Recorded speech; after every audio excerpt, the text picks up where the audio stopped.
Hello everyone.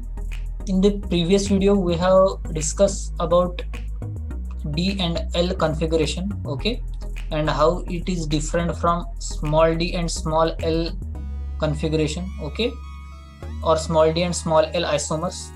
तो small D और small L में हमको कंफ्यूज नहीं होना था और हमने कैपिटल डी और कैपिटल एल कॉन्फ़िगरेशन ये स्टार्ट किया था। वो आइसोमर का ये कॉन्फ़िगरेशन है, इतना ही डिफरेंस है।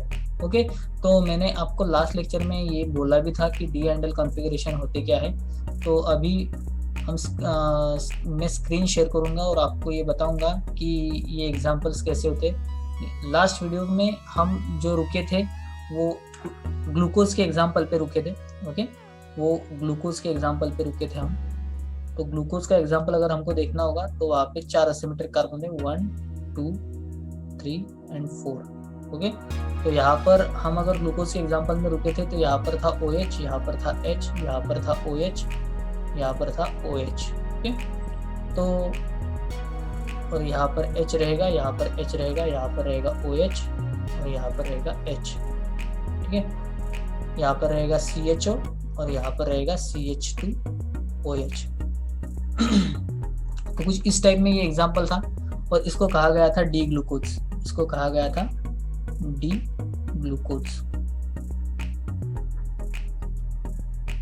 तो ये जो एग्जाम्पल था ये यहाँ पर हम आकर रुक गए थे, कुछ प्रॉब्लम हो गया था इसलिए वो वीडियो बीच में ही रोकना पड़ा था, नहीं तो लास्ट ही लेक्चर में हमारे ये एग्जाम्पल हो जाते थे। तो आज के इस वीडियो में हम एग्जाम्पल ही डिस्कस करने वाले हैं। Okay, so we have seen this example, we are up to this example and we are going to discuss this example right now. Okay, so glucose, we have called it as a D glucose because this OH group is at right hand side of the chiral carbon. तो ये OH group जो है ये हमारे right hand side में है, किसके, ये कायरल कार्बन के। तो मेरा क्वेश्चन ये था कि हमको पकड़ना कौन सा कार्बन है, ये वाला लास्ट कार्बन पकड़ेंगे कि ये वाला लास्ट कार्बन पकड़ेंगे। अब यहाँ पे असिमेट्रिक कार्बन तो 4 है, पर इसमें से कौन सा कार्बन असिमेट्रिक वाला है कि जिसको हमको पकड़ना है डी और एल कॉन्फ़िगरेशन के लिए, मतलब कैपिटल डी और कैपिटल एल। जैसे कि मैंने आपको बोला था कि ये रिलेटिव कॉन्फ़िगरेशन में आता है, रिलेटिव कॉन्फ़िगरेशन में आएगा। रिलेशन किसके साथ में दिखाना है हमको रिलेशन दिखाना पड़ता है इसमें, इसका रिलेशन जो है वो दिखाना पड़ता है हमको इसके साथ में, ग्लिसराल्डिहाइड के साथ में। ठीक है, ग्लिसराल्डिहाइड के आइसोमर के साथ में हमको रिलेशन दिखाना पड़ता है, ग्लिसराल्डिहाइड के साथ में, अल्डिहाइड। ओके, तो ग्लिसराल्डिहाइड के साथ में हमको इसका रिलेशन दिखाना पड़ता है। तो अब हमें ये देखना है कि यहाँ पर कौन सा वाला कार्बन को हम लास्ट वाला कार्बन पकड़ेंगे। ओके, तो ये जो रूल्स है ये रूल्स इस टाइप में आएगा कि अगर आपका जो कार्बन है ऊपर वाला, ये वाला, ये कार्बन जो है ये आपका होना चाहिए मोस्ट ऑक्सीडाइज। कैसा होना चाहिए? Most oxidise. ओके, और ये जो नीचे वाला कार्बन है ये आपका होना चाहिए least oxidise, least oxidise.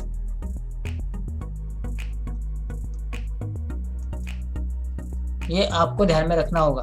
Okay, अगर सपोज मैंने ये आइसोमर को ऐसे निकाल लिया, वेट अ सेकंड, ये आइसोमर को मैंने ऐसे निकाल लिया,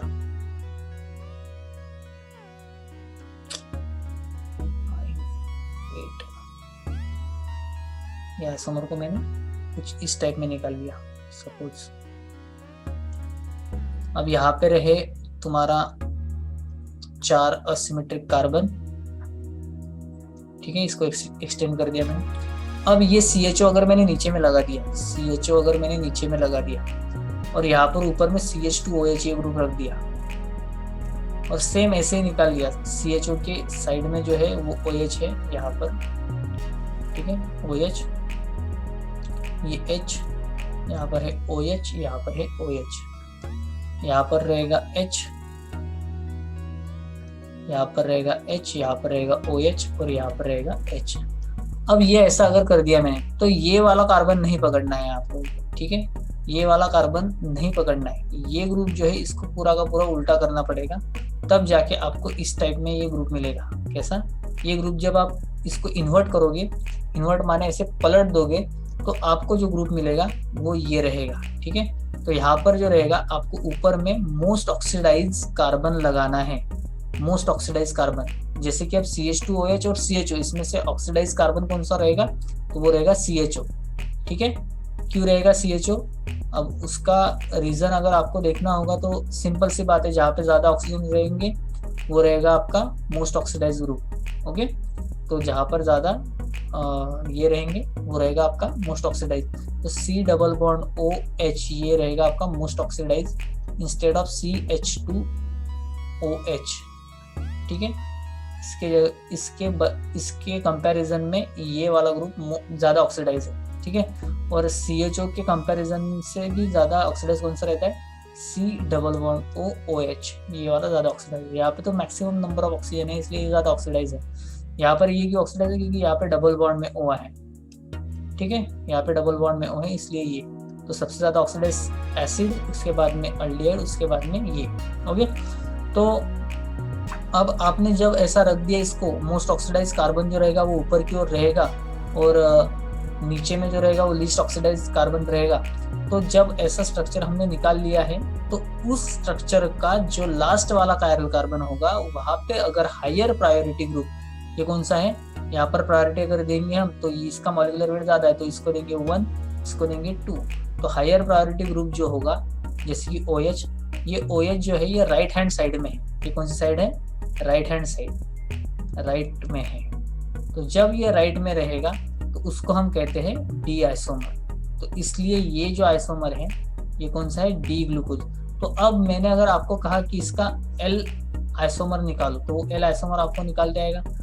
वो कैसा रहेगा, फिर वो सेम इस टाइप में ही रहेगा, और उसका ये कैसा रहेगा, वो ऐसा रहेगा कुछ इस टाइप में। ये मैंने पूरा ऐसा ये निकाल लिया। ठीक है, यहाँ पर CHO ग्रुप लगा दिया,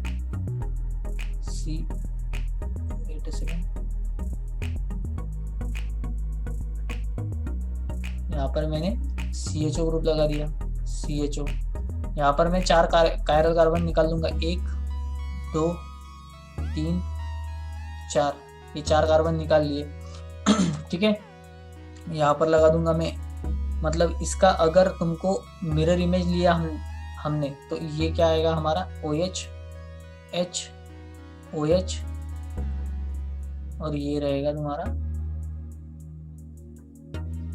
OH H OH, और यहाँ पर आएगा H, सॉरी कुछ तो भी गलत हो रहा है, यहाँ पर आएगा OH।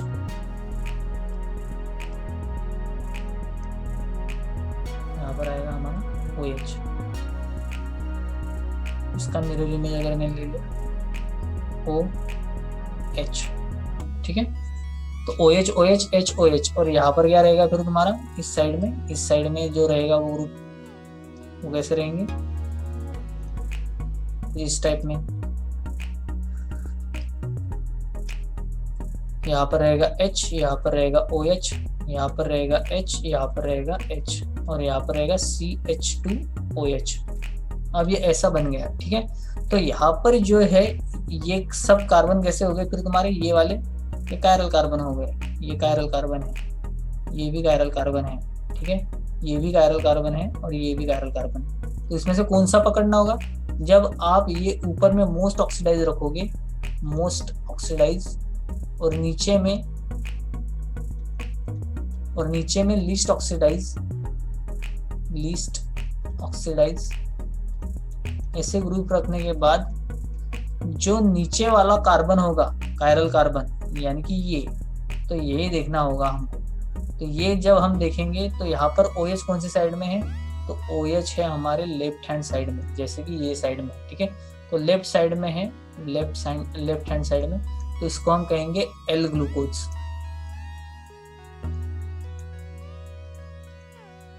ठीक है, इसको हम कहेंगे L ग्लूकोज।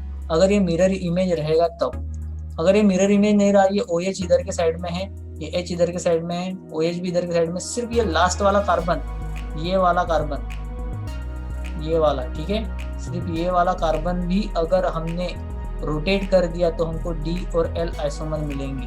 ये बात ध्यान में रखना। ठीक है, ठीक है, सिर्फ ये वाला कार्बन ही हमने रोटेट अगर कर दिया तो भी हमको D एंड L आइसोमर मिलने वाले हैं। जैसे कि अब मैं आपको करके दिखाता हूँ एक एग्जांपल, तब आपको समझ में आएगा।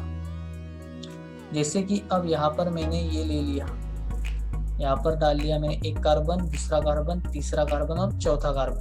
ये है तुम्हारे कायरल कार्बन, ठीक है। यहाँ पर देखो ये OH है, ये H है, ये OH है, और यहाँ पर मैंने डाल दिया H, और यहाँ पर कर दिया मैंने OH, यहाँ पर कर दिया H OH, और यहाँ पर कर दिया H, और यहाँ पर लग दिया CHO, और यहाँ पर रख दिया CH2OH।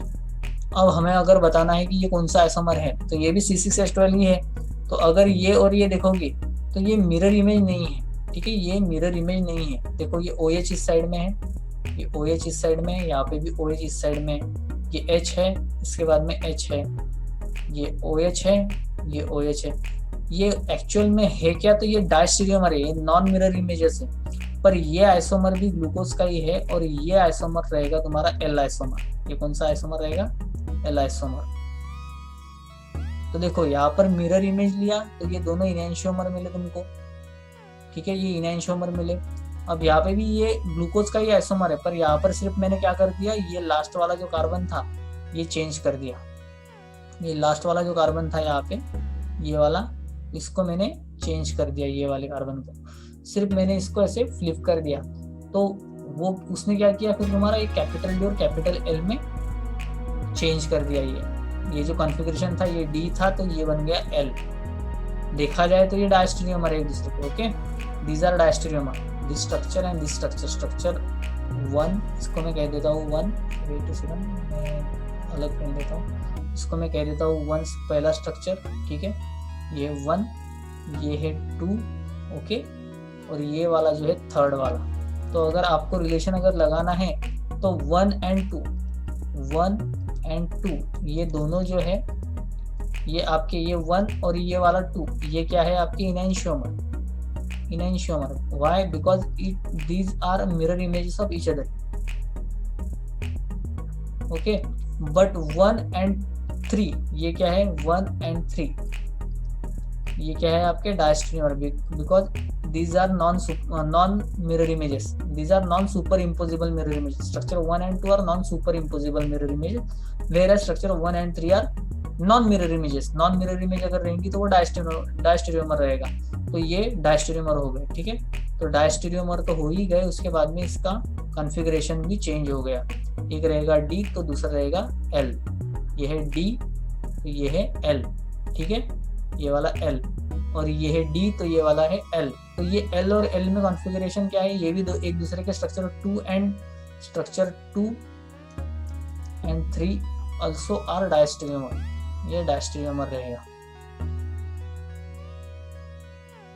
ठीक है।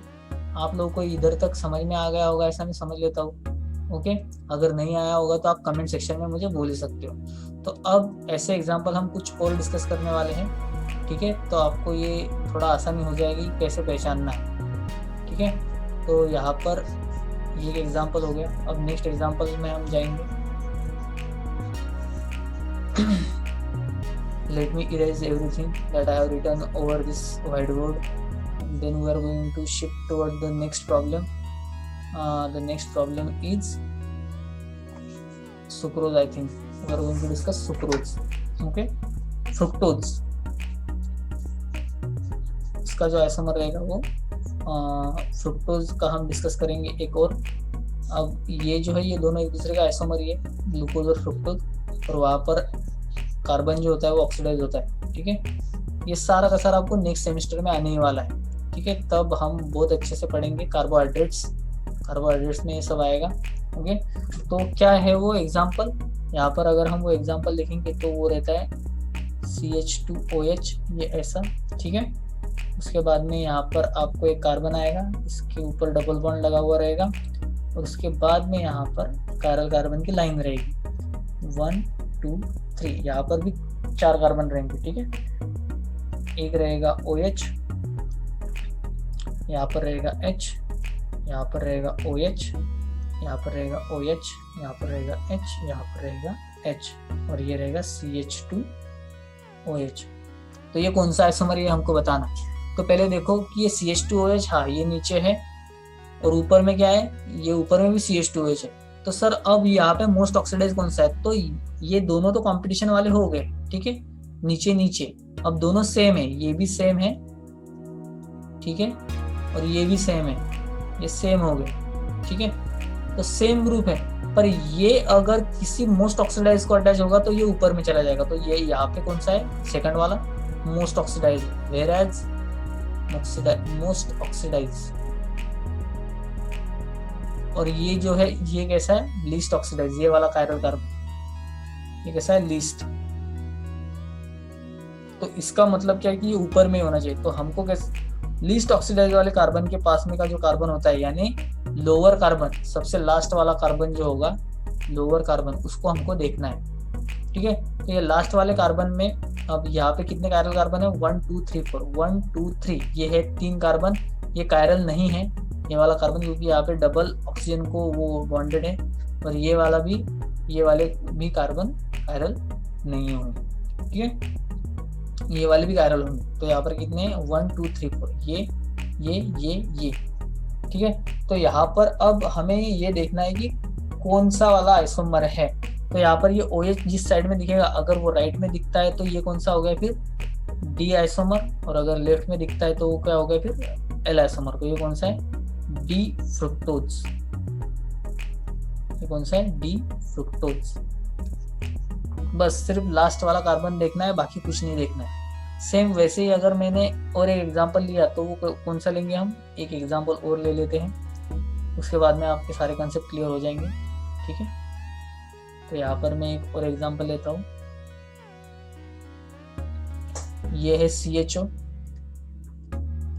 उसके बाद में यहाँ पर मैं लगा देता हूँ OH, ठीक है, यहाँ पर लगा देता हूँ H, इसके बाद में यहाँ पर लगा देता हूँ OH, फिर से यहाँ पे H, यहाँ पर है H, यहाँ पर है OH, और यहाँ पर है H, यहाँ पर है OH, ठीक है, और इस इधर नीचे में CH2OH। तो कौन सा कार्बन पकड़ना है, ये लीस्ट ऑक्सीडाइज कौन सा है, ये, तो इसके ऊपर का कार्बन ये रहेगा, ठीक है। तो ये OH किस साइड में है, राइट हैंड साइड में, तो ये कौन सा आइसोमर रहेगा, डी, और इसको क्या कहते हैं, मैनोज, ठीक है। ये क्यों कहते हैं, क्या कहते हैं, ये सब हम नेक्स्ट सेमेस्टर में पढ़ने वाले, क्योंकि तब हमारा चैप्टर कौन सा रहेगा, कार्बोहाइड्रेट्स। कार्बोहाइड्रेट्स में हम ये सब कुछ देखने वाले हैं, ठीक है। तो बायो ऑर्गेनिक केमिस्ट्री का पार्ट होता है, तब हम देखने वाले। तो आई होप आप लोगों को ये सब कुछ समझ में आ गया होगा कि यहाँ पर आइसोमर कैसे देखने हैं और क्या नहीं, ठीक है। अगर आपको कुछ प्रॉब्लम आता है तो आप मुझे कमेंट में पूछ सकते हो, ठीक है, आप मुझे कमेंट में पूछ सकते हो कि सर ये मुझे समझ में नहीं आया, तो मैं आप लोगों को ये फिर से समझा दूंगा। और ये अब तक हमने डी और एल आइसोमर तक हम आए हैं। अब हमारा नेक्स्ट जो कॉन्फ़िगरेशन रहेगा वो एब्सोल्यूट कॉन्फ़िगरेशन में हम डिस्कस करने वाले हैं। ये जो था ये रिलेटिव कॉन्फ़िगरेशन था, अब हम एब्सोल्यूट कॉन्फ़िगरेशन डिस्कस करने वाले हैं, जो कि नेक्स्ट वीडियो में आप लोगों को दिखेगा ही।